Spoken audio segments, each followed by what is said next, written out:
One day, Edward was in the shed where he lived with the other engines. They were all bigger than Edward and boasted about it. "The driver won't choose you again," said Gordon. "He wants strong engines like us." But the driver and fireman felt sorry for Edward. "Would you like to come out today?" "Oh, yes, please," said Edward. So they lit his fire, made lots of steam, and Edward puffed away.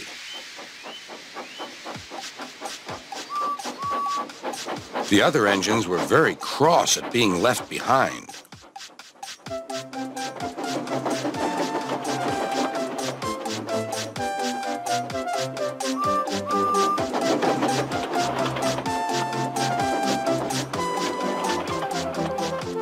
Edward worked hard all day. The coaches thought he was very kind, and the driver was very pleased.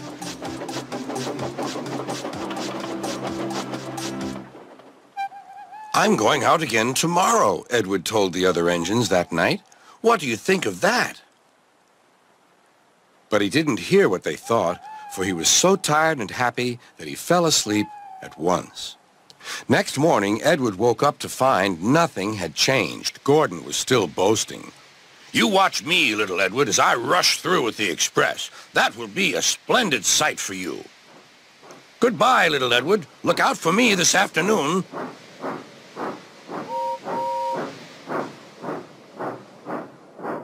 Edward went off to do some shunting. He liked shunting. It was fun playing with freight cars. He would come up quietly and give them a push. Then he would stop, and the silly freight cars would go bump into each other. "Oh!" they cried. "Whatever is happening?"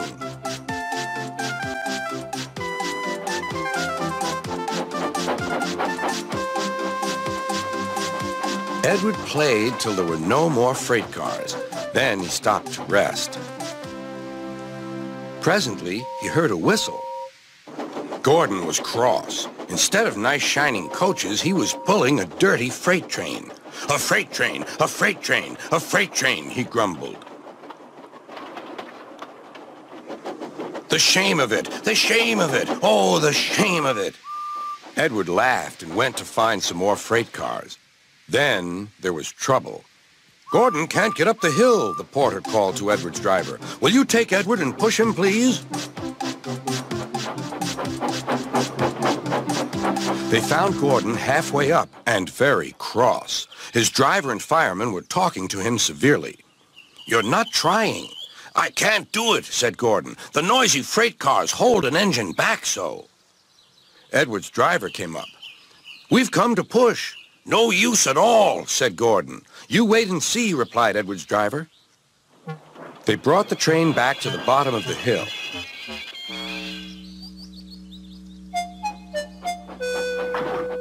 "I'm ready," said Edward. "No good," grumbled Gordon. They pulled and pushed as hard as they could.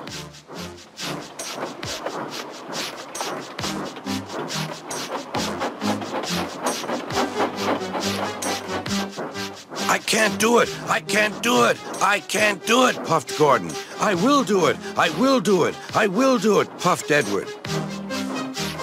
Edward pushed and puffed and puffed and pushed as hard as ever he could.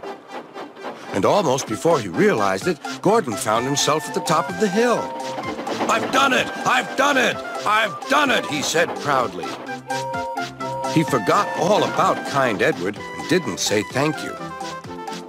Edward was left out of breath and far behind, but he was happy because he had been so helpful. At the next station, he found that the driver and fireman were very pleased with him. The fireman gave him a nice long drink, and the driver said, "I'll get out my paint tomorrow and give you a beautiful coat of blue with red stripes. Then you'll be the smartest engine in the shed."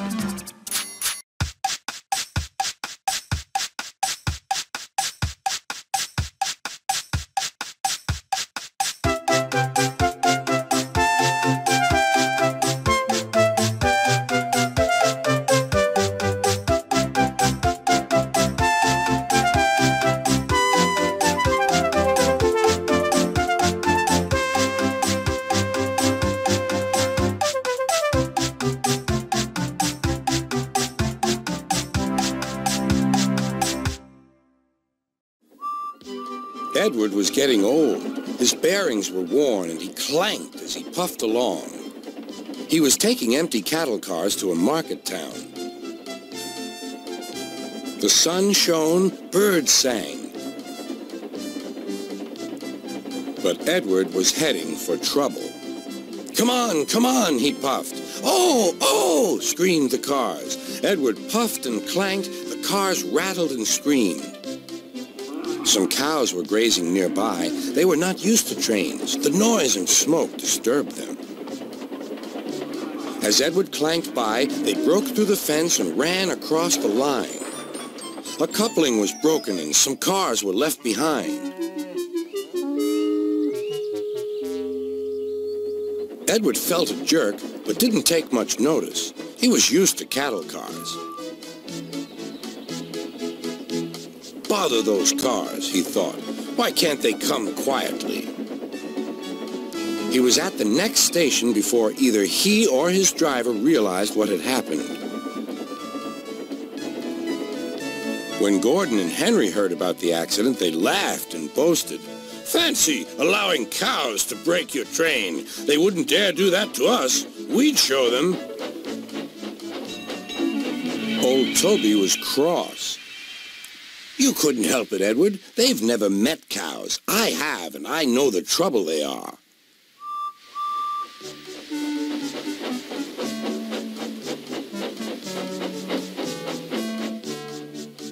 Some days later, Gordon rushed through Edward's station. Boop, boop! Mind the cows! Hurry, hurry, puffed Gordon. Don't make such a fuss! Don't make such a fuss, grumbled his coaches. A long stretch of line lay ahead. In the distance was a bridge. It seemed to Gordon that there was something on the bridge. His driver thought so too. Whoa, Gordon, he said and shut off steam. Whew, said Gordon. It's only a cow. Shoo! Shoo! He moved slowly onto the bridge, but the cow wouldn't shoo. She had lost her calf and felt lonely. Bleh, she said sadly. Everyone tried to send her away, but she wouldn't go. Henry arrived.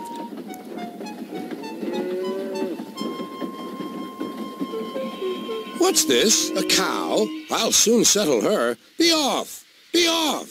Bleh. Henry backed away nervously. I don't want to hurt her.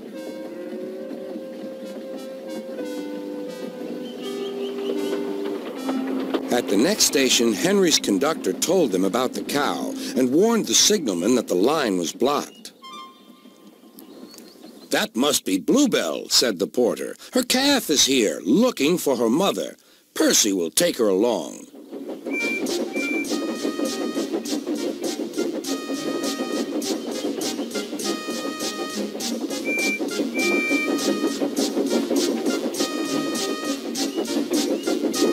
At the bridge, Bluebell was very pleased to see her calf again, and the porter led them away.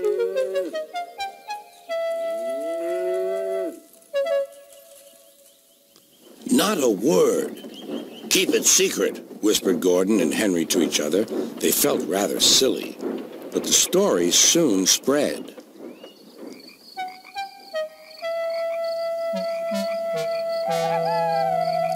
Well, well, well, chuckled Edward. Two big engines afraid of a cow. Afraid? Rubbish, said Gordon. We didn't want the poor thing to hurt herself by running up against us. We stopped so as not to excite her. You see what I mean, my dear Edward?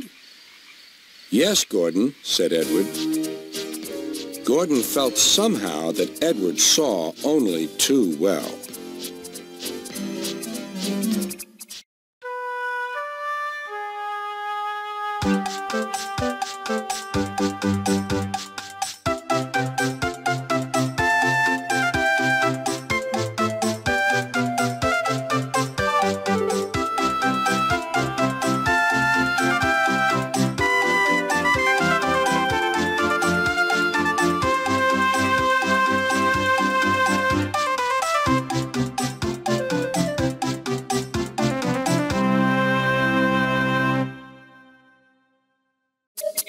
One day, James had to wait at the station till Edward and his train came in.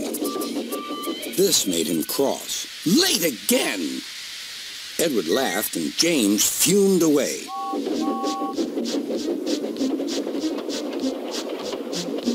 After James had finished his work, he went back to the yard and puffed onto the turntable.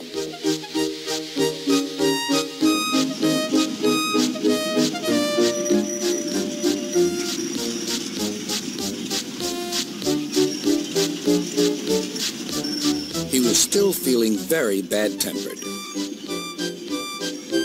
"Edward is impossible," he grumbled to the others.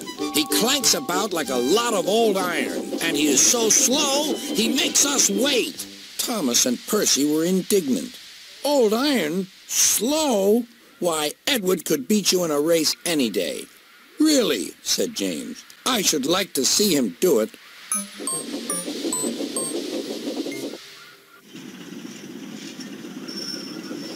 Next morning, James's driver was suddenly taken ill. He could hardly stand, so the fireman uncoupled James ready for shunting.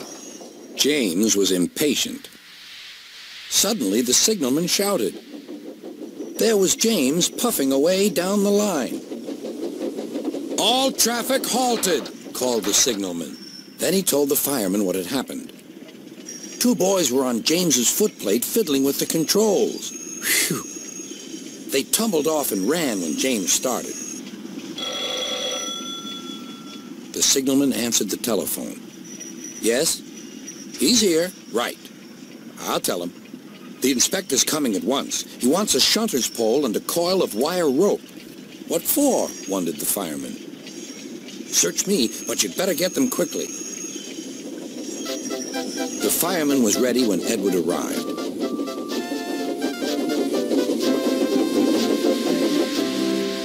The inspector saw the pole and the rope. "Good man, jump in." We'll catch him, puffed Edward. James was laughing.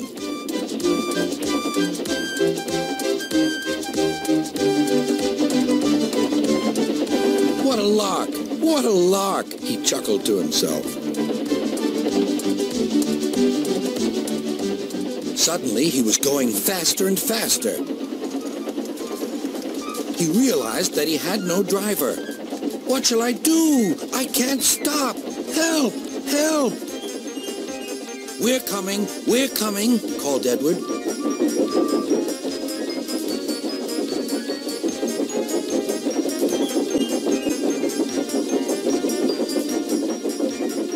Edward was panting up behind with every ounce of steam he had. At last, he caught up with James.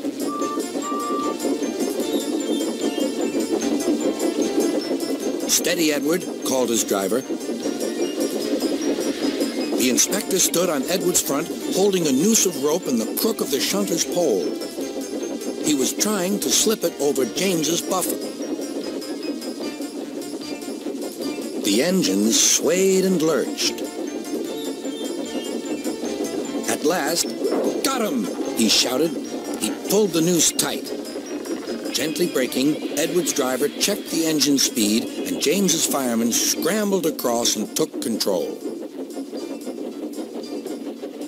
"So, the old iron caught you after all," chuckled Edward. "I'm sorry," whispered James. "Thank you for saving me." "You were splendid, Edward." "That's all right," replied Edward. The engines arrived at the station side by side. Sir Topham Hatt was waiting. "A fine piece of work," he said. "James, you can rest and then take your train." "I'm proud of you, Edward. You shall go to the works and have your worn parts mended." "Oh, thank you, sir," said Edward. "It'll be lovely not to clank."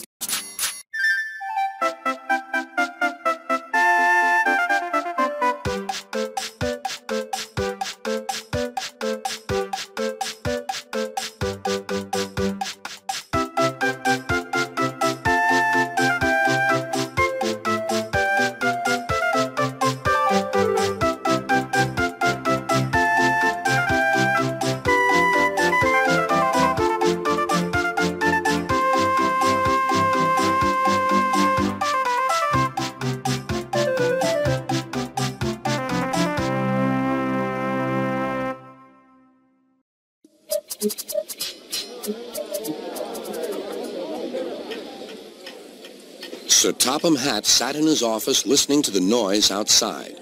The passengers were angry. The station master came in. "There's trouble in the shed, sir. Henry is sulking. There's no train, and the passengers are saying this is a bad railway." "Indeed," said Sir Topham Hatt. "We cannot allow that." He found Gordon, James, and Henry looking very cross. "Come along, Henry. It's time your train was ready."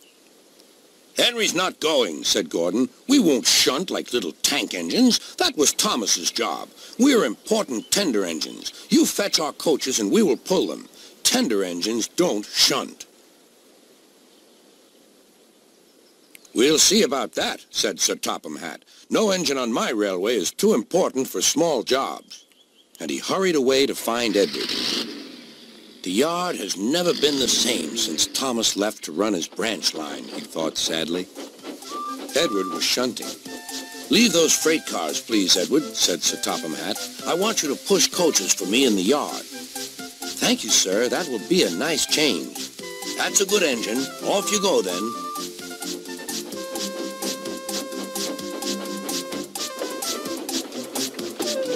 So Edward found coaches for the 3 engines, and that day the trains ran as usual.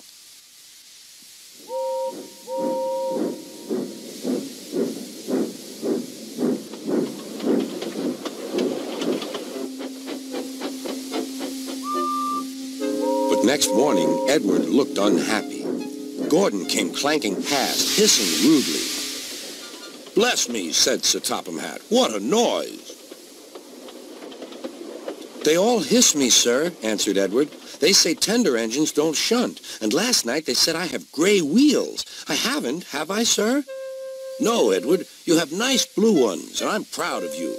Tender engines do shunt, but all the same, we do need another tank engine here." He went to a workshop, and they showed him all sorts of engines.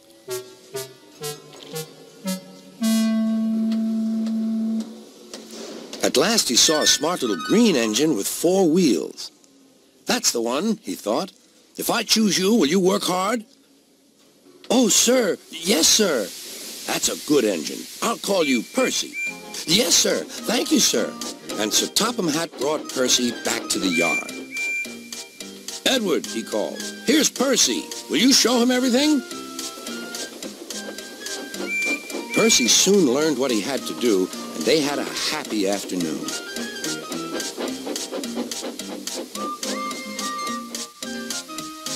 Then Henry came by, hissing as usual. "Wheesh!" went Percy. Henry jumped and ran back to the shed. "How beautifully you wheeshed him," laughed Edward. "I can't wheesh like that." "Oh," said Percy, "that's nothing. You should hear them in the workshop. You have to wheesh loudly to make yourself heard." Next morning, Thomas arrived. "Sir Topham Hatt sent for me. I expect he wants help," he said to Edward. "Shh, shh, here he comes," replied Edward. "Well done, Thomas. You've been quick. Listen, Henry, Gordon, and James are sulking. They say they won't shunt like little tank engines. So I have shut them up, and I want you both to run the line for a while." "Little tank engines indeed," snorted Thomas. "We'll show them." "And Percy will help too." "Oh, sir. Yes, sir. Please, sir," answered Percy. Edward and Thomas worked the main line, greeting each other as they passed by. Percy puffed along the branch line. Thomas was anxious about Annie and Clarabelle, but both driver and conductor promised to take care of them. There were fewer trains, but the passengers didn't mind. They knew the 3 other engines were having a lesson. Gordon, James, and Henry were cold, lonely, and miserable. They wished now they hadn't been so silly.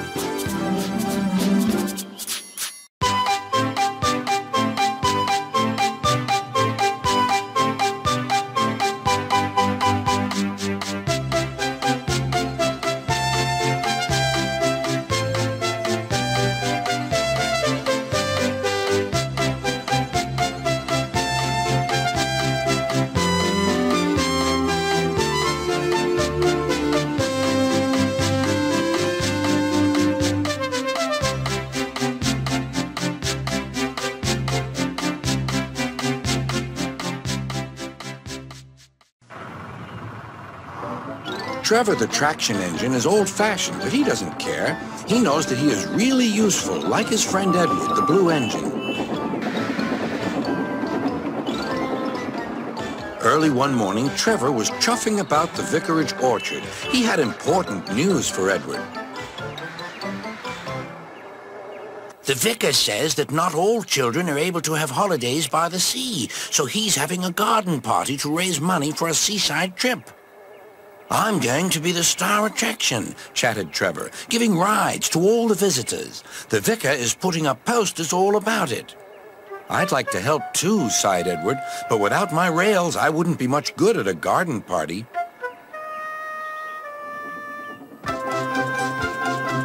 It was a beautiful day, but Edward was worried. I wish there was something I could do for the party, he said. I'd like to be helpful, like Trevor. Edward's driver laughed. You're helpful in your own way, and that's on the railway.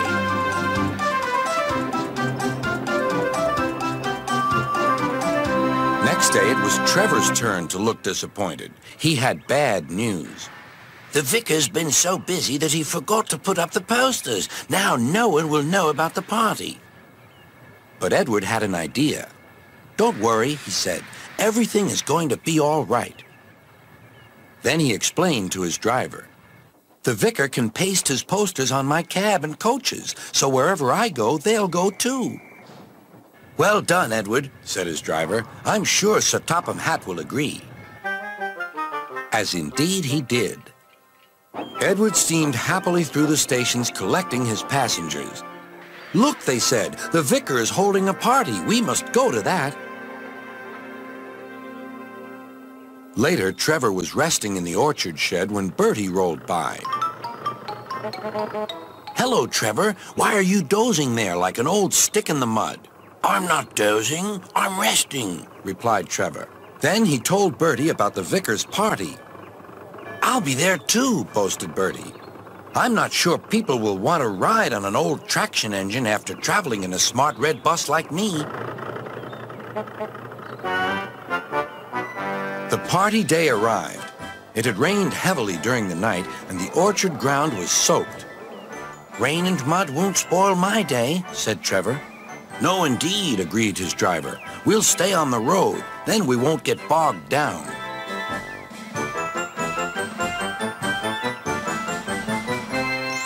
Trevor was soon busy trundling up and down the quiet country lane, carrying lots of laughing children.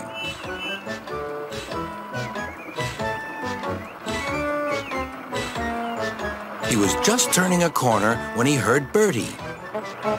Hello, old-timer. I'm taking everyone to the party. People have come from all over the island. Trevor gave Bertie a cheerful whistle and turned back toward the orchard. Then there was trouble. Help, I'm stuck, shouted Bertie. His wheels had sunk deep in the orchard mud. Terence the tractor arrived just in time. I'm the one who has to plow fields, laughed Terence. We'd better get you out of here. Using strong ropes, Terence and Trevor pulled Bertie clear of the mud. This will teach Bertie a thing or two, Trevor chuffered to himself. At last, Bertie was on the road again. Thank you, Trevor. You're not a stick in the mud at all. No, smiled Trevor, but you were, just for a little while. That evening, the vicar arrived to see Edward and his driver. Thanks to your good idea about the posters, hundreds of people paid to come to the party. We've raised lots of money for the children. Edward was very pleased, and Trevor fell happily asleep thinking of all the children who would now get to the seaside at last.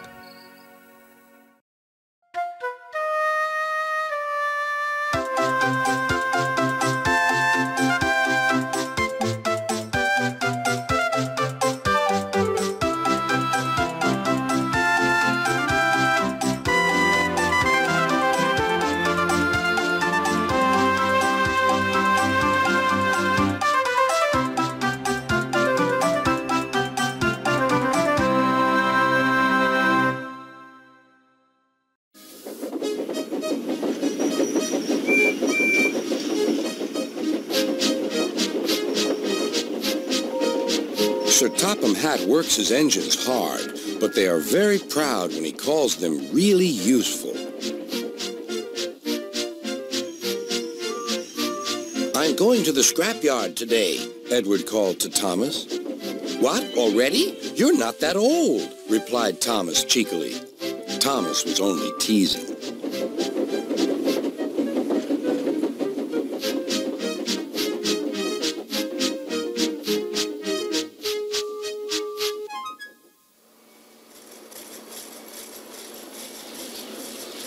The scrapyard is full of rusty old parts and machinery. They're broken into pieces, loaded into cars, and Edward pulls them to the steelworks where they are melted down and used again.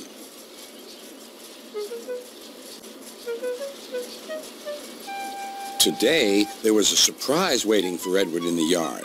It was a traction engine. Hello, said Edward. You're not broken and rusty. What are you doing here? I'm Trevor. They're going to break me up next week. What a shame, said Edward. My driver says I only need some paint, polish, and oil to be as good as new, but my owner says I'm old-fashioned. Edward snorted.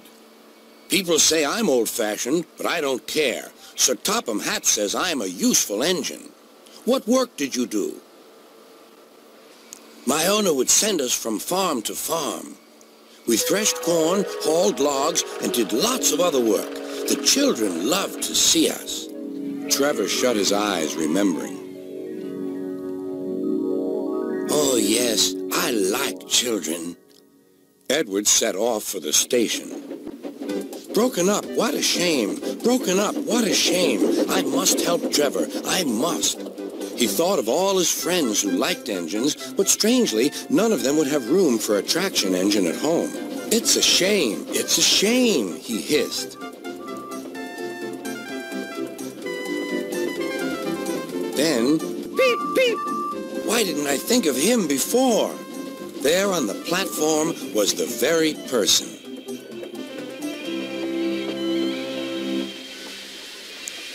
Hello, Edward. You look upset. What's the matter, Charlie? He asked the driver. There's a traction engine in the scrapyard, Vicar. He'll be broken up next week. Jem Cole says he never drove a better engine. Do save him, sir. He saws wood and gives children rides. We'll see, replied the vicar. Jem Cole came on Saturday. The Reverend is coming to see you, Trevor. Maybe he'll buy you. Do you think he will? Asked Trevor. He will when I've lit your fire and cleaned you up. The vicar and his two boys arrived that evening. Trevor hadn't felt so happy for months. He chuffered about the yard. Show your paces, Trevor, said the vicar.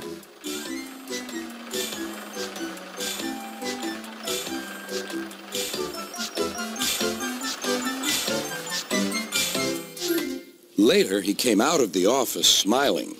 I've got him cheap, Jem, cheap. Do you hear that, Trevor? Cried Jem. The Reverend saved you, and you'll live at the vicarage now. Beep, beep, whistled Trevor. Now Trevor's home is in the vicarage orchard, and he sees Edward every day.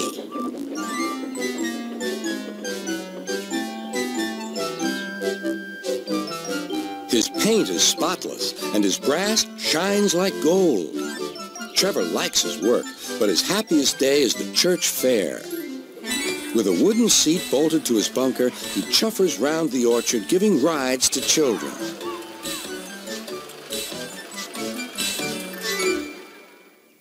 Long afterward, you'll see him shut his eyes, remembering. I like children, he whispers happily.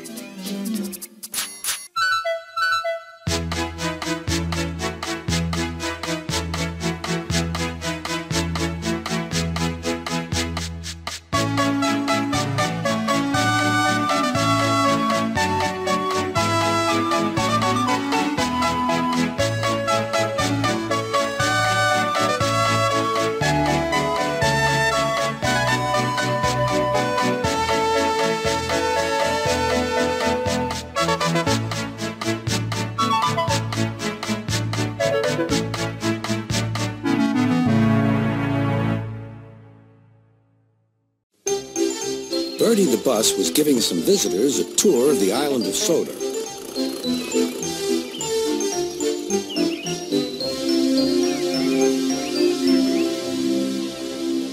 It was their last afternoon, and Edward was preparing to take them to meet Bill and Ben.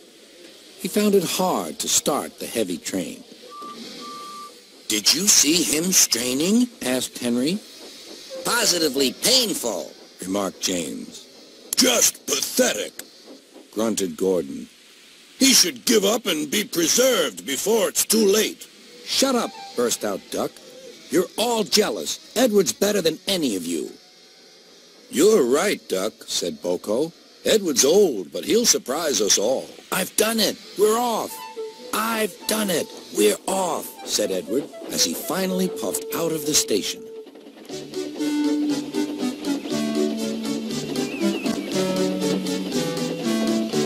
Bill and Ben were delighted to see the visitors. They loved being photographed. Later, they took the party to the China Clay Works in a brake van special.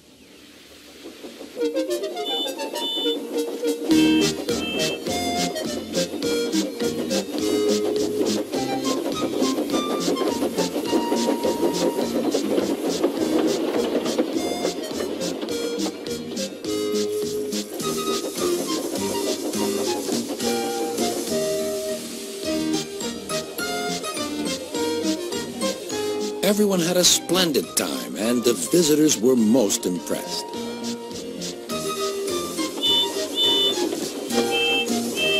Then Edward took the visitors home.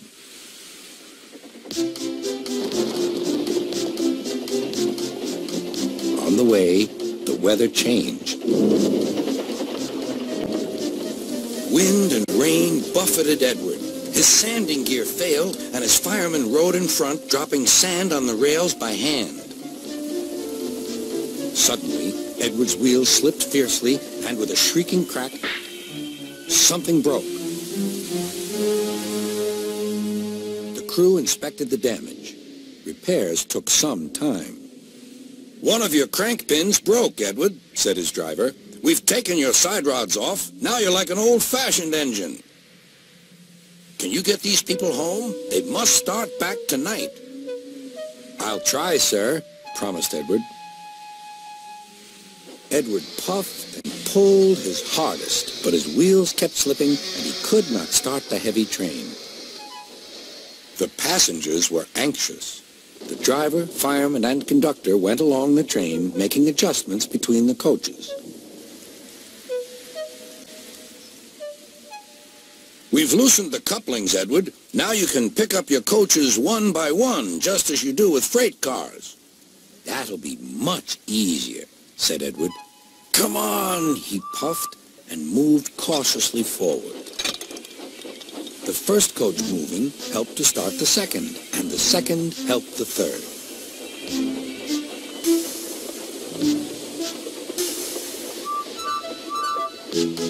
I've done it! I've done it! Puffed Edward. Steady, boy, warned his driver. Well done, boy. You've got them! You've got them! And he listened happily to Edward's steady beat as he forged slowly but surely ahead. At last, battered, weary, but unbeaten, Edward steamed in. Henry was waiting for the visitors with the special train. Beep! Beep! Sir Topham Hatt angrily pointed to the clock, but excited passengers cheered and thanked Edward, his driver, and fireman.